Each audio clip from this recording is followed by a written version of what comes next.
Bien, entonces, como dijimos, vamos a hacer un repaso de enzimas. Cuando nosotros hablamos de enzimas, vamos a hablar de catalizadores biológicos. Cuando nosotros tenemos en cuenta una reacción cualquiera, por ejemplo, la combustión del papel, esa combustión va a liberar energía libre que gran parte va a ser liberada como energía calórica. Vamos a percibir el calor que se genera a partir de esa reacción.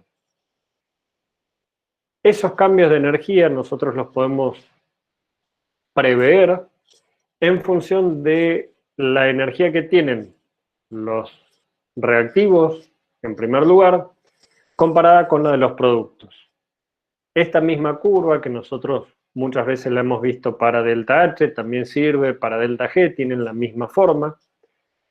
Y en esa energía libre nosotros vamos a poder ver cuál es la cantidad de energía que va a liberar o que va a absorber una reacción determinada.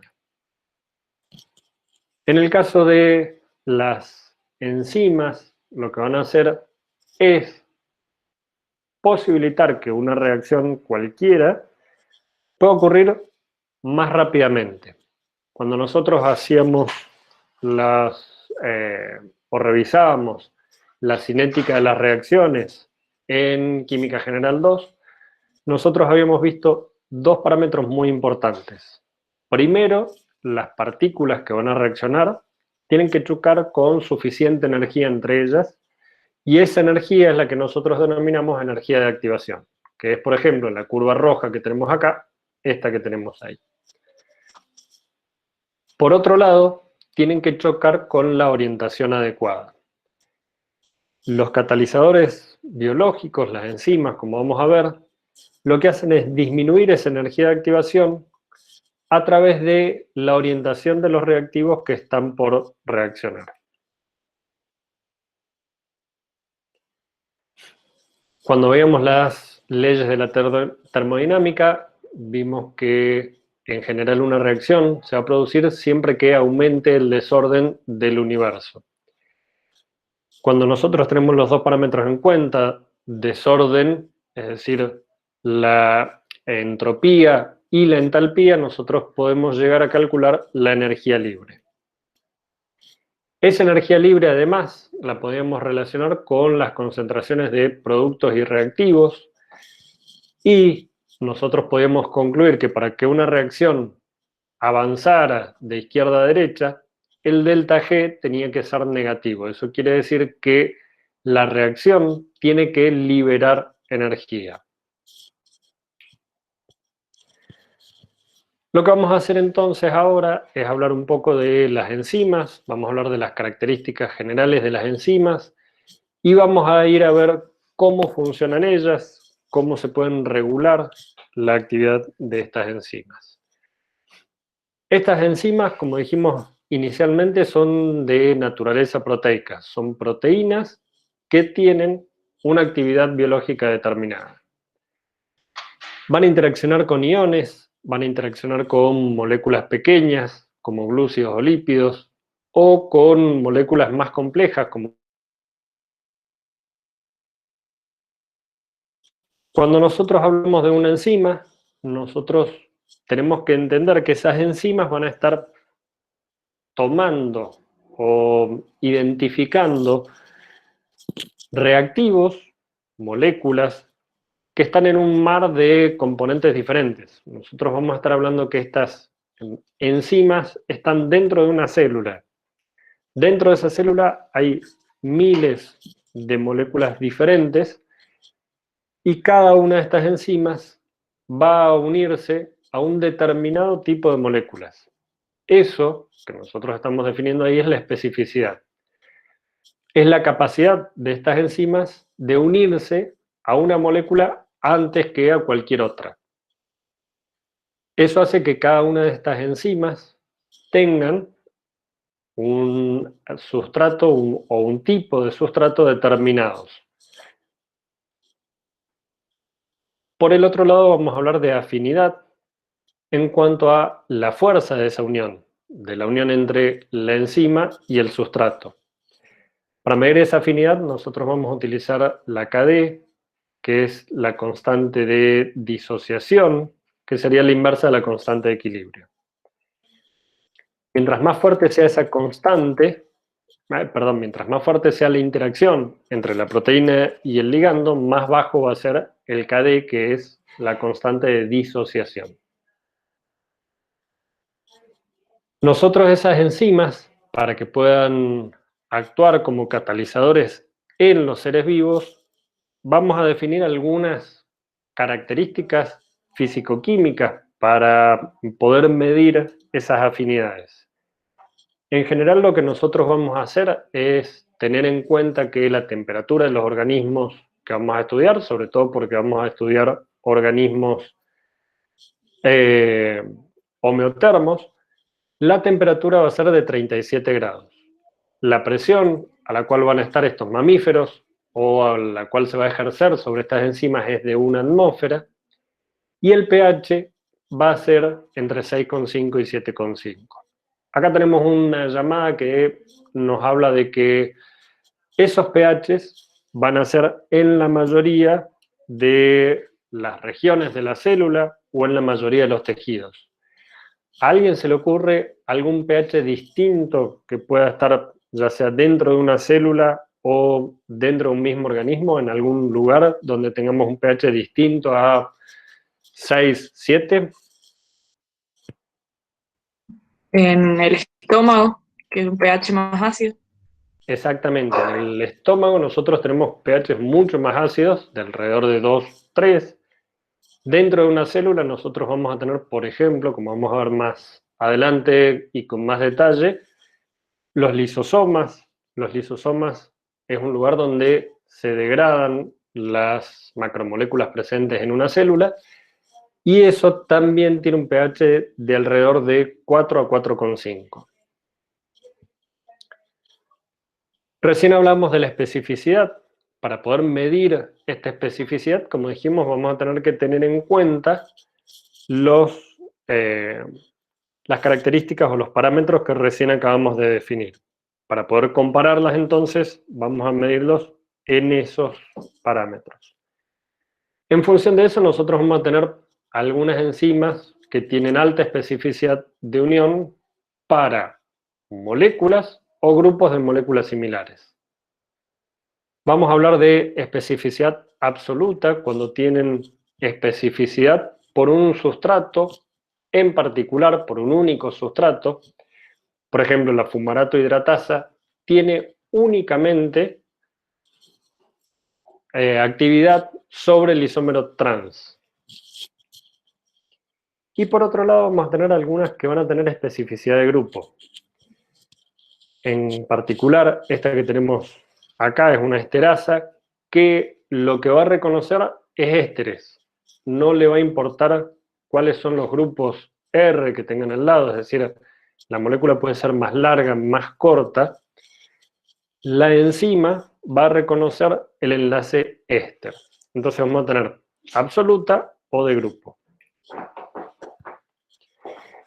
Para medir el poder catalítico de esas enzimas, nosotros vamos a poder hacer experimentos de cinética, y en función de eso vamos a comparar las velocidades de las enzimas o de las reacciones en cuanto a la reacción sin enzima comparado con la reacción con la presencia de enzimas. Vamos a ver cuántas veces aumenta la velocidad de reacción en función de la presencia de esa enzima.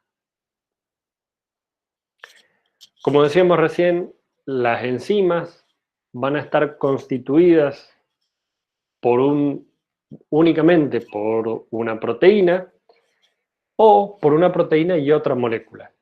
En el caso de ser una molécula únicamente proteica, vamos a hablar de un holoproteído.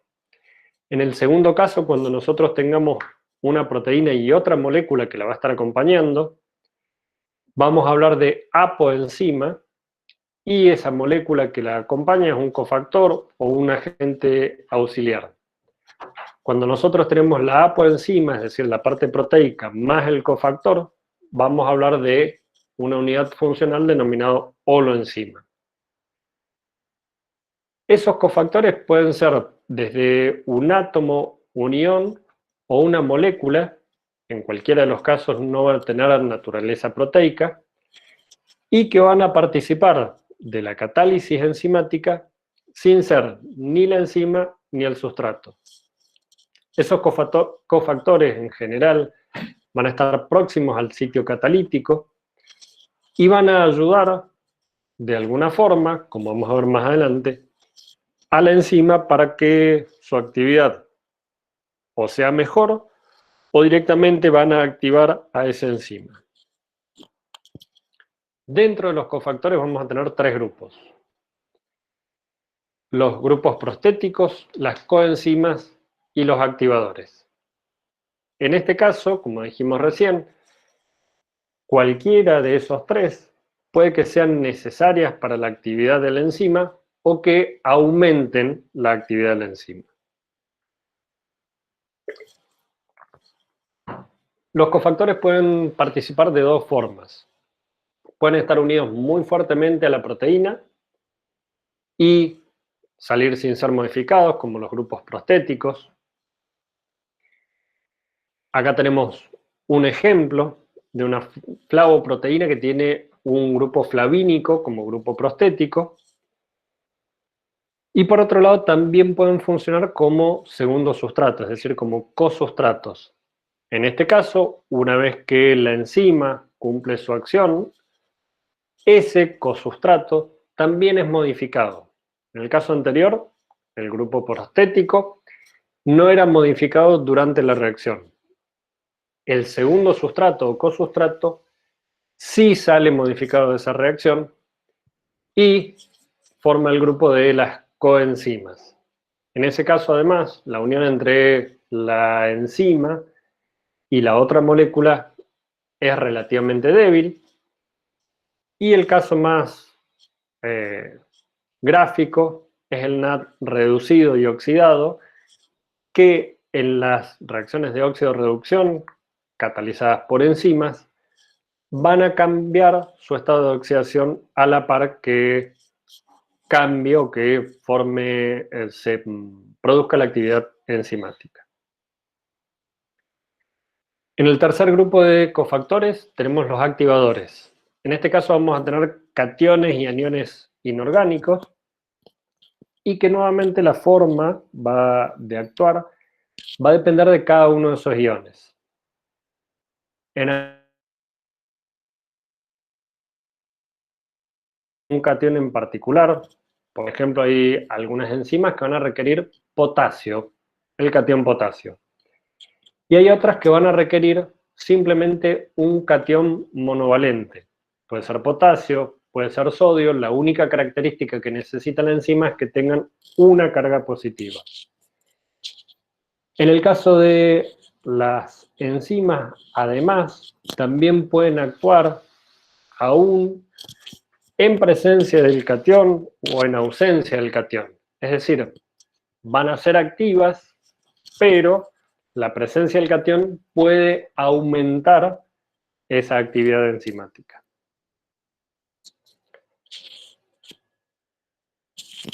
Algunos de los ejemplos de cationes y la enzima que activan son el zinc, el magnesio, hierro, el cobre, el calcio. Para cada una de ellas vamos a tener diferentes enzimas que van a ser activadas por esos cationes. En otros casos, esos cationes, además de activar a las enzimas, pueden formar parte de esa enzima, pueden tener una unión estable y fuerte, de manera tal que ahora van a constituir un grupo prostético. Es decir, van a formar parte de la enzima y se van a denominar a estas enzimas unidas al metal, metaloenzimas. En otros casos, cuando la unión es más débil, simplemente la enzima va a ser activada por el metal, pero no necesariamente va a permanecer unida a esa enzima. Ahora bien, ¿cómo o dónde se va a unir ese ion? Ese ion tiene diferentes opciones de unión. Por un lado, si nosotros tenemos a la enzima, al sustrato y al metal, la enzima se puede unir directamente al sustrato y el sustrato al metal, donde el metal se une al sustrato o se une de manera intermedia con la enzima. En el tercero de los casos se puede unir a la enzima y al sustrato. Y por último puede formar un complejo cíclico donde los tres están unidos entre ellos.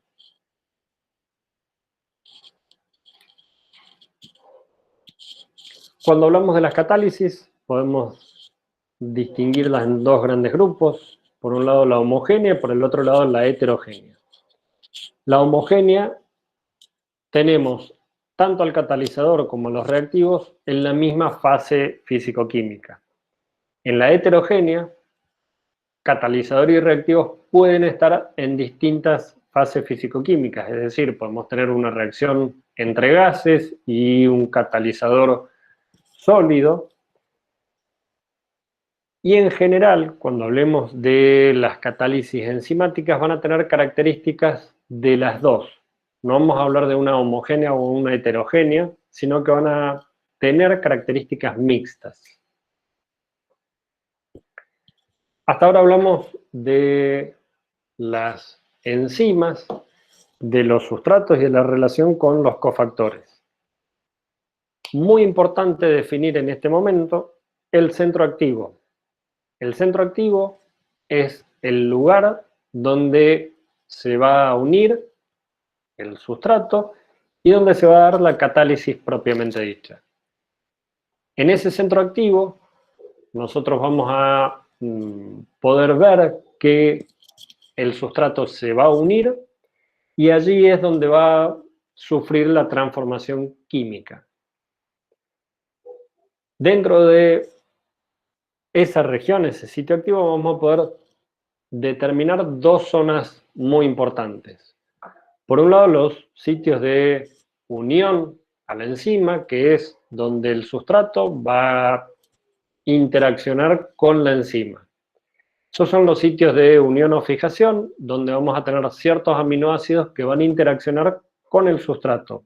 Lo único que hacen estos aminoácidos es interaccionar y unirlo. Ya vamos a ver los distintos tipos de uniones que podemos tener, pueden ser uniones más débiles o más fuertes, pero lo único que hacen es unir al sustrato. Y por el otro lado vamos a tener el sitio catalítico, y es donde se encuentran los aminoácidos que van a realizar la catálisis propiamente dicha. Para explicar cómo interaccionan los grupos activos con el sustrato, hay dos teorías. La primera, la que surgió más tempranamente, es la del templado de Fischer o la del modelo de la llave de cerradura. En este caso, este modelo nos habla de que el sustrato tenía la forma exacta del sitio activo de la enzima y que entre ellos se unían con una adaptación perfecta en función de la forma del sustrato y del sitio activo de la enzima. En ese caso, era como si hubiera un molde dentro de la enzima en el cual únicamente pudiera encapsularse o interaccionar el sustrato indicado. El segundo de los modelos es el del ajuste inducido, en el cual, una vez que se vio que estas enzimas, por su naturaleza proteica, tenían cierta libertad de movimiento, lo que se pudo ver es que en algunos casos el sitio activo de la enzima no es exactamente igual a la forma que tiene el sustrato, sino que adquiere esa forma una vez que ha interaccionado con el sustrato.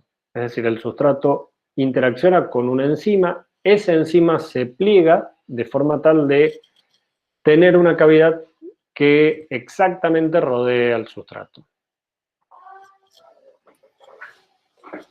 Por otro lado, tenemos los mecanismos de acción de las enzimas. Lo primero que habíamos hablado era que los sustratos, para poder interaccionar con ellos, tienen que tener colisiones en la dirección deseada. En este caso nosotros tenemos diferentes sustratos. Si esta es la única colisión que va a ser efectiva, por más que choquen con suficiente energía en otras regiones, no se va a formar el producto. Lo que hace la enzima es aproximar a los sustratos o a quienes van a reaccionar en la orientación adecuada. En esos sitios activos, entonces, ingresan los sustratos en la dirección más adecuada para que se realice la colisión productiva. Por otro lado, tenemos las catálisis ácido-base, donde vamos a tener algunos aminoácidos que van a ser muy versátiles, ya que pueden cambiar su estado de protonación. Vamos a tener distintas cargas sobre esos aminoácidos. Podemos tener una catálisis general, específica, y en ese caso la vamos a definir como los incrementos de velocidad que son proporcionales a la concentración, ya sea de protones o de oxidrilos. Y la general, cuando los aumentos de velocidad son proporcionales a la concentración de sustancias aceptoras o dadoras de protones, es decir, ácidos o bases. Y finalmente, los ácidos o bases de Lewis, cuando los aumentos de la velocidad sean proporcionales a los grupos electrofílicos o nucleofílicos que puedan estar presentes en la reacción. Como decíamos recién, hay algunos aminoácidos que van a estar formando parte de esas enzimas y que van a poder donar o aceptar protones. Todos aquellos que tengan carga, las cisteínas, por ejemplo, con sus grupos sulfidrilos, van a poder ceder y aceptar protones. Por otro lado, vamos a tener la formación de intermediarios covalentes. En el caso de los intermediarios covalentes, el sustrato se une covalentemente al sitio activo de la enzima y recién allí se produce la catálisis enzimática. Vamos a tener también lo que se denomina catálisis por tensión.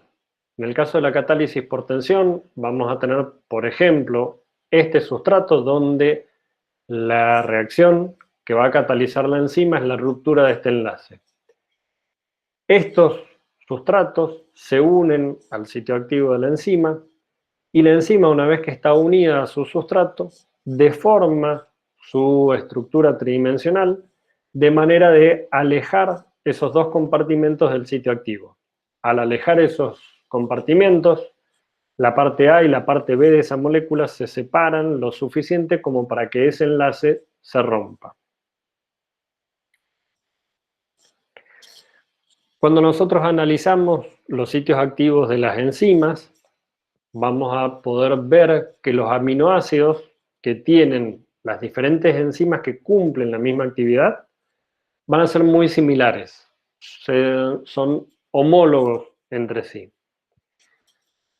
Cuando nosotros analizamos los ancestros comunes, vamos a ver que tienen proteínas que han sido mantenidas en cuanto a su secuencia o a su función a lo largo de los distintos estados evolutivos de los organismos. Cuando nosotros analizamos algunas enzimas de algunos organismos más sencillos, como los procariotas, y vamos aumentando su complejidad, pasando por hongos, levaduras, pasamos a insectos y después llegamos a los mamíferos, vamos a encontrar que algunas enzimas, la estructura primaria, es decir, la secuencia, puede cambiar levemente en cualquiera de sus fragmentos, pero en particular en los sitios catalíticos, están muy conservados. Cuando hablamos de conservados, quiere decir que a lo largo de la línea evolutiva, a lo largo de los diferentes organismos, nosotros vamos a ver que esos sitios van a ser muy similares en cuanto a su composición aminoácidica. Por otro lado, también vamos a ver que proteínas o enzimas que tienen funciones muy similares, los sitios activos tienen algunos aminoácidos muy conservados. Es decir, acá tenemos diferentes enzimas, pero todas ellas tienen una secuencia muy similar alrededor de la serina o la histidina que forman parte de ese sitio activo.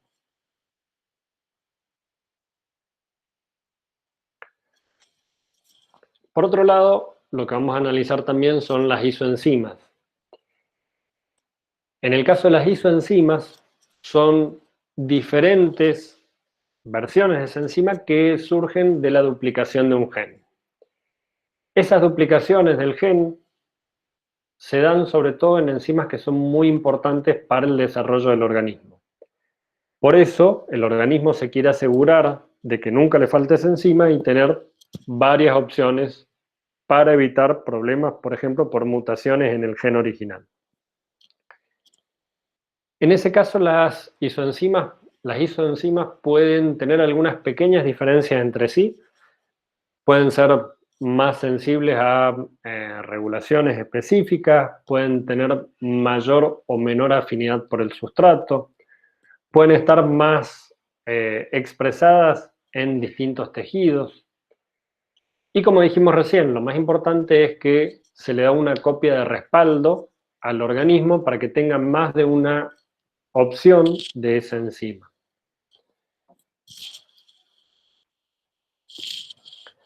La pregunta que les hice recién era respecto a la clasificación de las enzimas. Las enzimas normalmente cuando se comenzaron a estudiar se les daba un nombre común. Ese nombre común se designaba en función del sustrato sobre el cual ejercían su acción y se le agregaba el sufijo asa. La enzima que actuaba sobre la urea era la ureasa, de la urato la uricasa. Otras se comenzaron a denominar en función de la acción que ejercen. Una catalasa que descompone el peróxido de hidrógeno, la amilasa que degrada el almidón. Y después tenían nombres triviales. Cuando hablamos de nombres triviales, son nombres de una enzima que nada tienen que ver ni con el sustrato, ni con la actividad que ejercen. Por ejemplo, la tripsina o la pepsina. ¿Qué es lo que sucede? Mientras se habían descubierto pocas enzimas, esta nomenclatura funcionaba bastante bien. A medida que empieza a haber más y más enzimas, se empieza a volver medio confuso y nosotros teníamos nomenclaturas muy similares para cada una de ellas. Para solucionar este problema, lo que se hizo fue una nomenclatura sistemática para todas las enzimas. Lo primero que se hizo fue establecer clases. En esas clases hay 6 tipos de enzimas en las cuales se dividieron en función de sus actividades. Después, el escalón más abajo de la organización jerárquica son las subclases y estas se dividen además en subclases. Finalmente, se le asigna un número a cada una de estas enzimas, de estas clases, subclases de enzimas. Con esto, nosotros vamos a tener un nombre sistemático de cada una de las enzimas para poder identificarlas rápidamente. Por un lado, saber cuál es el sustrato de la enzima, la actividad que desarrollan y dar un claro nombre para cada una de ellas. Por ejemplo, nosotros acá tenemos el nombre sistemático ATP-D-hexosa-fosfotransferasa. Este nombre sistemático me dice que el sustrato dador es el ATP, el aceptor es la hexosa, lo que se transfiere es fosfato y la acción que ejercen es la transferencia. Cuando nosotros vamos al número sistemático, esta enzima es 2711. Quiere decir que pertenece a la clase 2, subclase 7, subclase 1, enzima número 1. El nombre común o el nombre previo que tenía era exoquinasa. Pueden ver que desde exoquinasa a ATP de hexosa fosfotransferasa, si bien aumenta la complejidad del nombre, nos dice mucho más sobre la actividad de la enzima, sobre qué es lo que está haciendo y sobre quién está ejerciendo esa actividad. En el caso de los números sistemáticos, lo que hace es simplificar ese nombre y hacerlo mucho más sencillo para localizar o para ubicar. De todas formas, lo que nosotros vamos a utilizar en general son o los nombres sistemáticos o en algunos casos el nombre común. ¿Por qué el nombre común? Porque muchas se ha generalizado tanto su uso que directamente se las conoce o se las nombra por su nombre trivial. Lo que sí es importante es reconocer los grupos y clases y en función de esos grupos y clases saber qué tipo de actividad van a ejercer. Este orden es muy importante. ¿Por qué? Porque cuando nosotros hablamos del número sistemático, no es lo mismo el 2, el 1 o el 5. El 2 es una transferasa, como habíamos dicho anteriormente. El 5 es una isomerasa, el 1 es una óxido-reductasa. Entonces, cuando nosotros hablamos de la clasificación de las enzimas, los grupos o clases tienen que ser nombrados en orden. La 1, la óxido-reductasa, las 2, las transferasas, hidrolasas, liasas, isomerasas y ligasas. La óxido-reductasa, la actividad es bastante obvia, actúan o catalizan reacciones de óxido-reducción. Cuando hablamos del nombre sistemático, vamos a constituirlo como dador, aceptor, óxido-reductasa. Cuando hablamos de las subclases, vamos a estar hablando de el tipo de grupos dadores de electrones sobre el cual actúan. Y en función de ello vamos a tener varias subclases.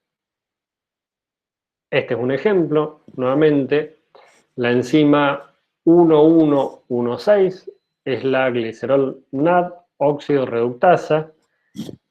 Glicerol deshidrogenasa es el nombre recomendado o el nombre más sencillo por el cual la van a encontrar.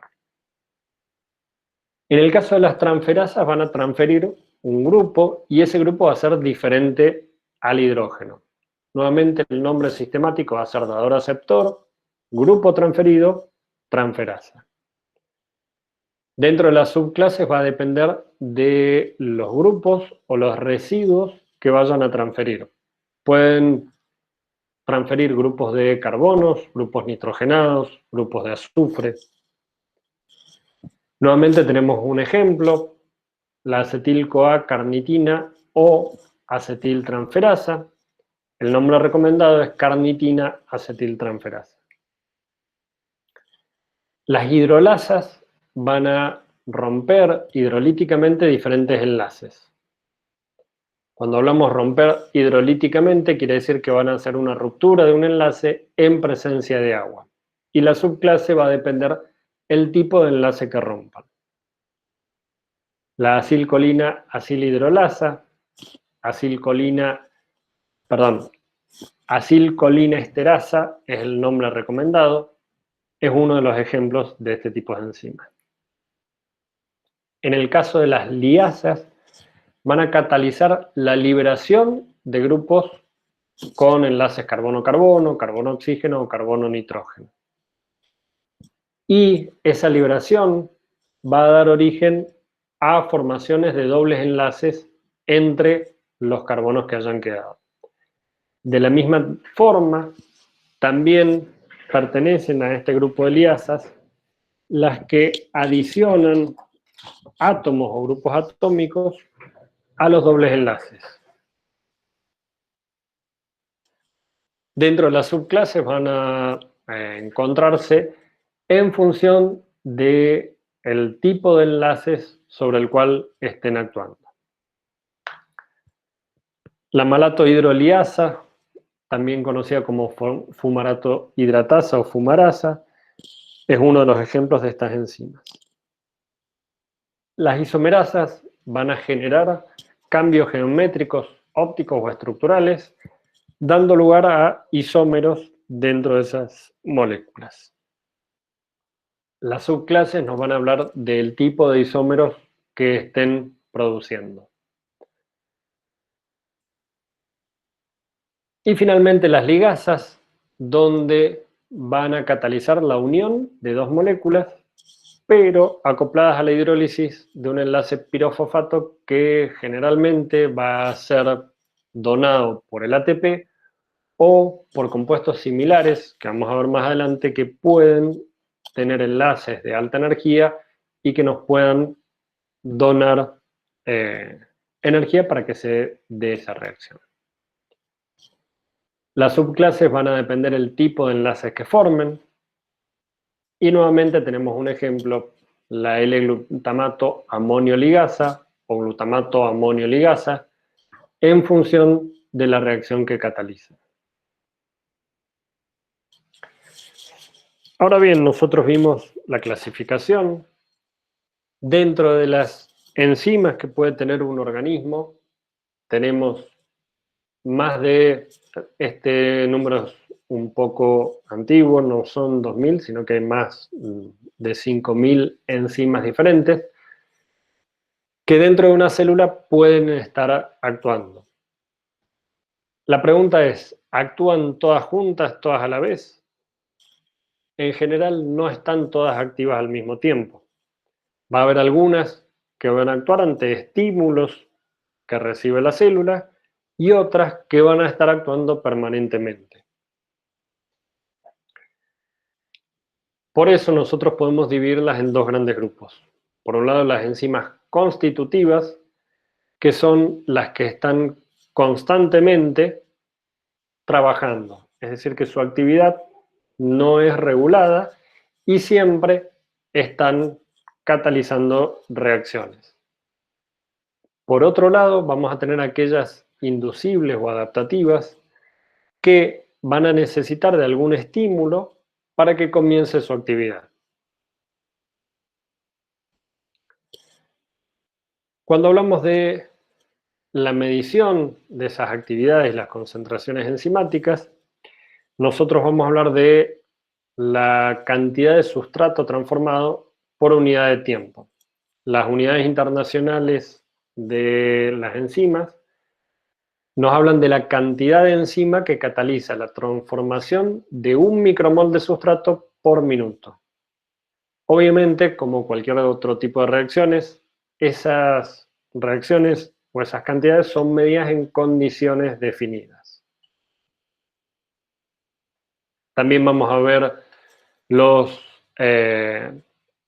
microcatales, pero nosotros por ahora con las unidades internacionales son las que en general se utilizan mayormente. El catal o microcatal también es una forma de expresar esas actividades enzimáticas. Para hablar de la cinética enzimática, nosotros lo que vamos a hacer en particular es ver cómo se modifican las velocidades de las reacciones que están catalizadas por las enzimas y la información del mecanismo que éstas nos pueden dar. Los primeros pasos de la cinética enzimática fueron aportados por Michaelis y Menten, quienes establecieron una relación entre la enzima y el sustrato y vieron que se producía en dos etapas. En primer lugar, la enzima reacciona con el sustrato y forma un complejo enzima-sustrato. En la segunda etapa, ese complejo enzima-sustrato se corta, se escinde, produciendo, por un lado, los productos y por el otro lado, regenerando la enzima libre, lista para volver a otro ciclo de catálisis.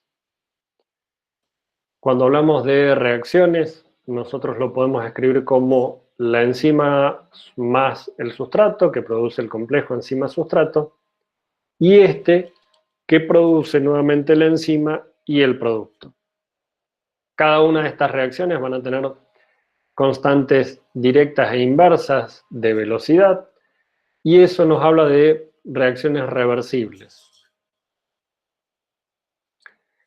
Como habíamos visto en Biológica 1, cuando hablamos de la velocidad inicial de la reacción, la V0, es la pendiente de la curva de avance de esta reacción a tiempo cero. Cuando hablamos de tiempo cero, estamos hablando de tiempos muy cortos, muy tempranos. ¿Por qué nos interesan los tiempos muy cortos, muy tempranos? Porque es cuando se produce esta primera etapa, donde no hay complejo enzima-sustrato prácticamente, es muy poco. Por lo tanto, la reacción inversa, la K-1, va a ser muy baja. Entonces vamos a poder medir únicamente la velocidad inicial de esa reacción. Normalmente es en el primer 10% la extensión total, y en esos parámetros se manejan los experimentos que vamos a hacer. Como dijimos recién, en esas etapas muy tempranas no hace falta considerar la reacción inversa porque es tan pequeña la cantidad de complejo enzima-sustrato que prácticamente no hay reacción inversa. Ahora bien, la Km o la constante de Michaelis-Menten, que va a ser muy útil sobre todo para aquellas enzimas que obviamente cumplan con la cinética de Michaelis-Menten, nos habla de una concentración de sustrato necesaria para que ocurra una catálisis efectiva. La Km se la define como la concentración de sustrato a la cual se alcanza la mitad de la velocidad máxima.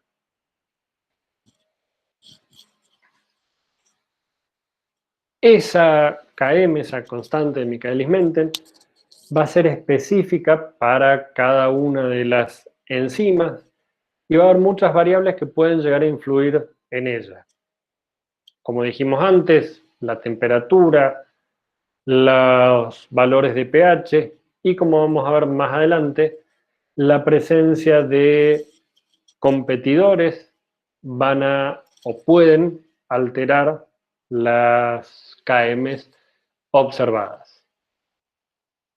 Por otro lado, vamos a tener la K de catálisis, reescribiendo la constante de Michaelis-Menten y la velocidad. Nosotros podemos calcular el número de recambio de esa enzima en particular. En función de la K de catálisis, la concentración de la enzima sustrato, el sustrato y la KS. Recién hablábamos de que hay algunos factores que van a cambiar o que van a afectar la velocidad de reacción. Como dijimos al principio, estas macromoléculas son de naturaleza proteica, por lo tanto, todos los factores que alteran o que afectan a las estructuras de las proteínas también van a alterar a la actividad enzimática. Vamos a tener los factores físicos y químicos, los físicos, temperatura, pH y fuerza iónica, y los químicos, concentración de enzimas, de sustrato, de cofactores, inhibidores y el tiempo. En el caso de la temperatura, nosotros vamos a ver que a medida que aumenta la temperatura, aumenta la velocidad de la reacción. En el caso de las reacciones que están catalizadas enzimáticamente, sucede lo mismo. A medida que aumenta la temperatura, aumenta la velocidad de reacción, con un cierto límite. Esto que tenemos acá, el Q10, es un parámetro para medir cuánto aumenta la velocidad cada 10 grados centígrados que nosotros aumentamos. No quiere decir que las enzimas aumenten la efectividad o la catálisis cada 10 grados centígrados, la van aumentando por cada grado que aumenta la temperatura, pero el parámetro que normalmente se utiliza es el Q10. Como decíamos recién, esas enzimas van a ir aumentando su actividad hasta llegar a la temperatura óptima, a partir de las cuales comienzan a caer. Ese decaimiento en la actividad de la enzima se debe mayormente a la desnaturalización de la enzima. Una vez que se ha pasado determinada temperatura, se ha excedido en determinada temperatura, la enzima ha quedado desnaturalizada y en muchos de los casos no puede volver a su forma nativa, por lo tanto pierde definitivamente su actividad.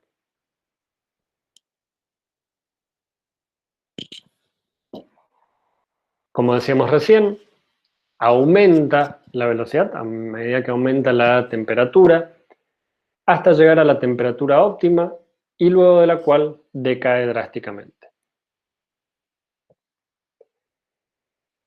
En algunos casos, la región de inactivación, es decir, la temperatura de inactivación, está a su vez muy cerca de la temperatura óptima.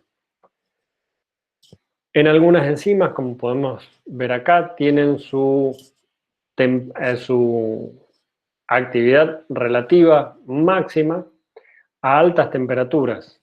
Y a medida que vamos bajando, que va aumentando la temperatura, va bajando rápidamente esa actividad. Pero, como dijimos antes, algunas enzimas pueden tener muy próximas entre sí la temperatura óptima con la temperatura a la cual decaen drásticamente su actividad.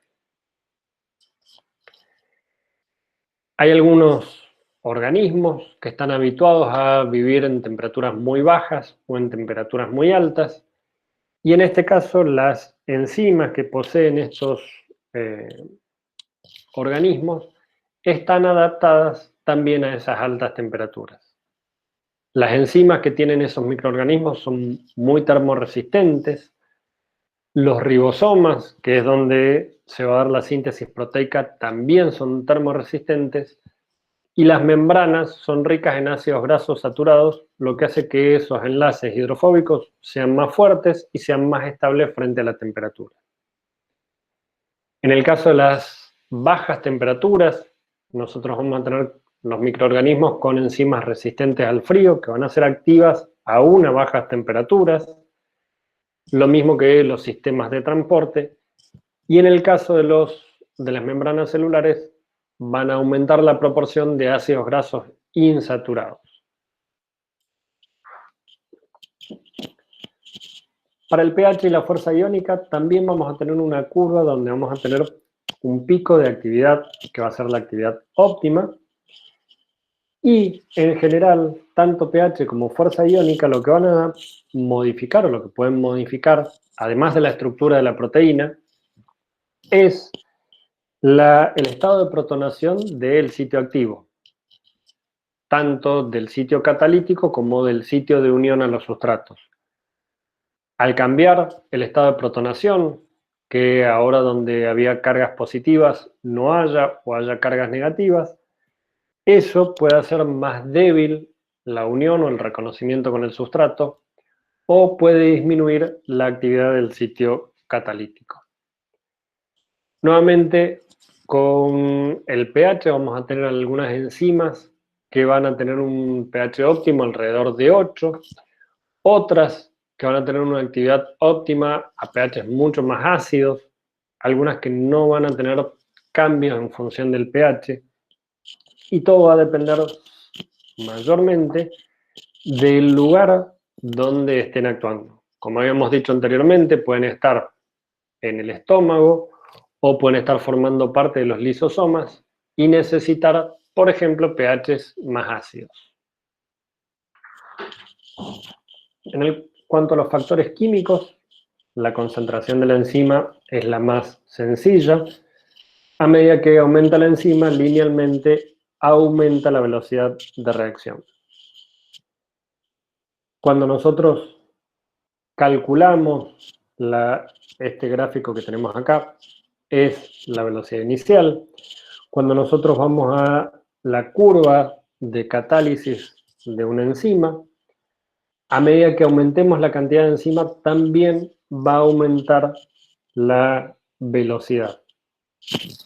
tanto la velocidad máxima como obviamente la mitad de la velocidad máxima. En el caso de la concentración de sustrato, nosotros vamos a tener ahora otro parámetro a tener en cuenta. Vamos a ver que va a llegar cierto punto que por más que aumentemos la concentración de sustrato, lo mismo pasaba en este gráfico, en el eje X tenemos la concentración de sustrato. Vamos a ver que por más que aumente mucho la concentración de sustrato, no aumenta la velocidad de reacción. En los primeros puntos de este gráfico aumenta drásticamente y después se mantiene.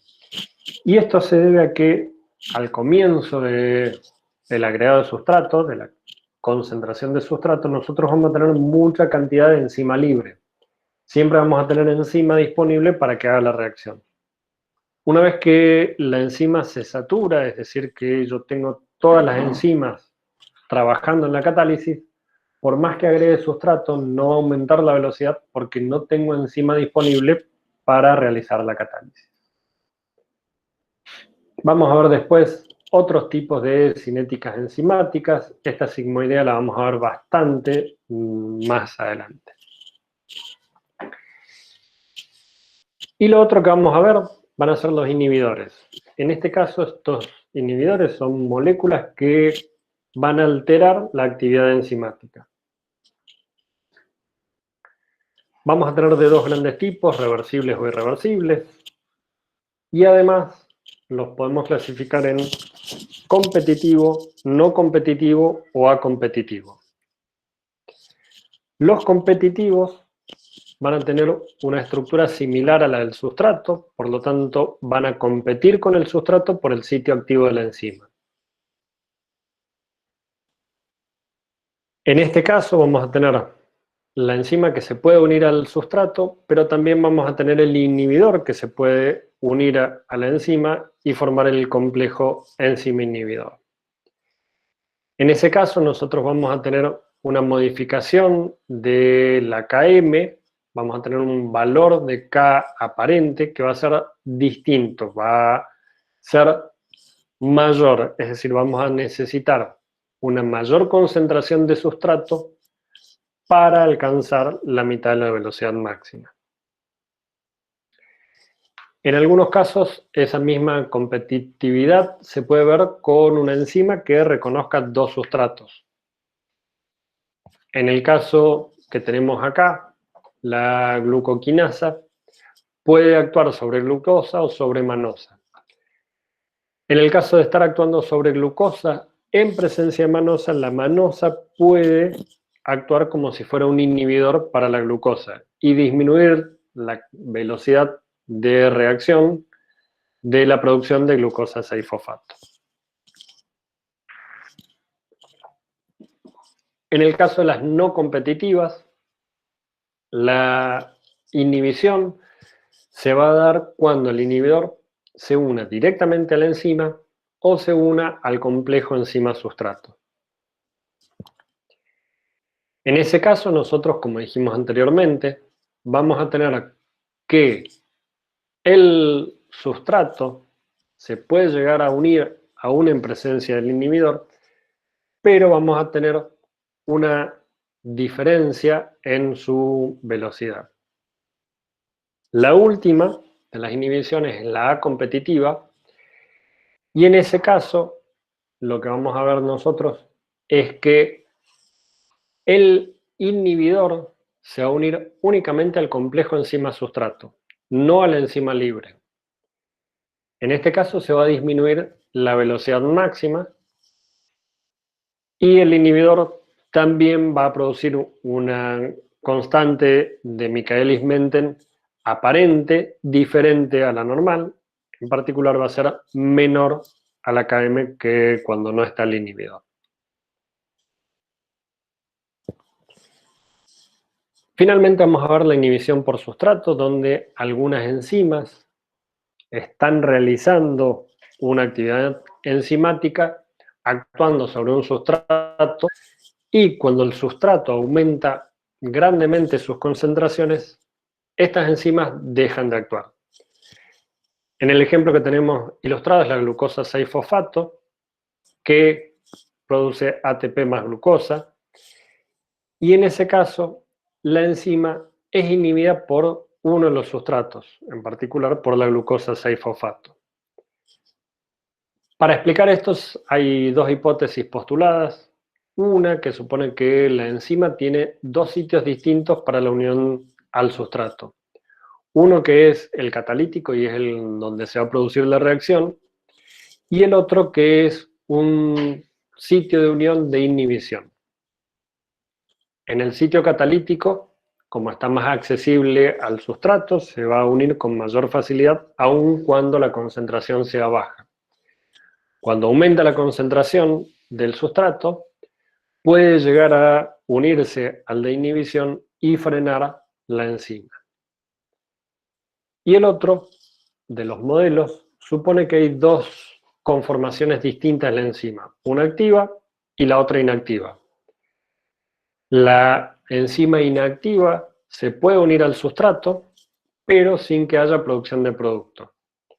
La enzima activa se une al sustrato, forma el complejo enzima activa-sustrato y recién ahí forma el producto.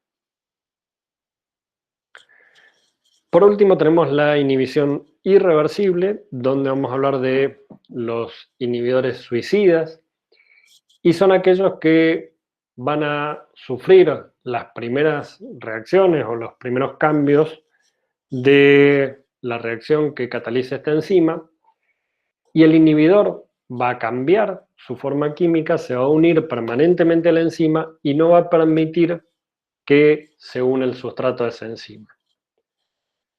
Esos son muy importantes, sobre todo en cuanto a la obtención de medicamentos. Nosotros esos inhibidores los podemos utilizar para inhibir de manera permanente a una enzima en particular.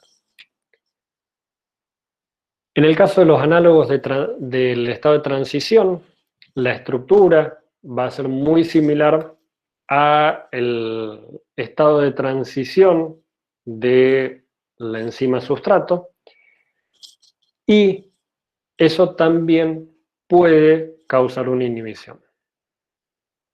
Y finalmente el tiempo, que el tiempo, si bien no es un factor ni físico ni químico, el transcurso del tiempo puede provocar cambios que van a afectar a la actividad enzimática. Cuando estamos hablando de una actividad enzimática in vitro, es decir, en un tubo de ensayo, cuando nosotros dejamos transcurrir el tiempo, por un lado la concentración de sustrato deja de ser saturante, es decir, hay cada vez menos sustrato, porque se va convirtiendo en producto, y disminuye la actividad de la enzima.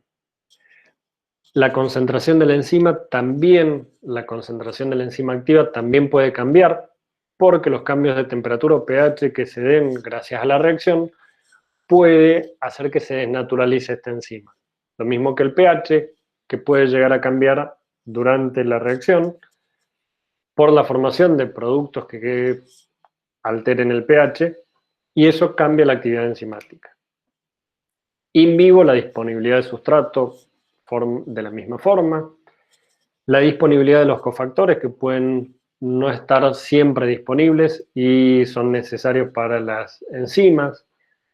Muchas veces los incrementos de los productos inhiben la reacción, y eso hace que la enzima, al transcurrir el tiempo, pierda efectividad.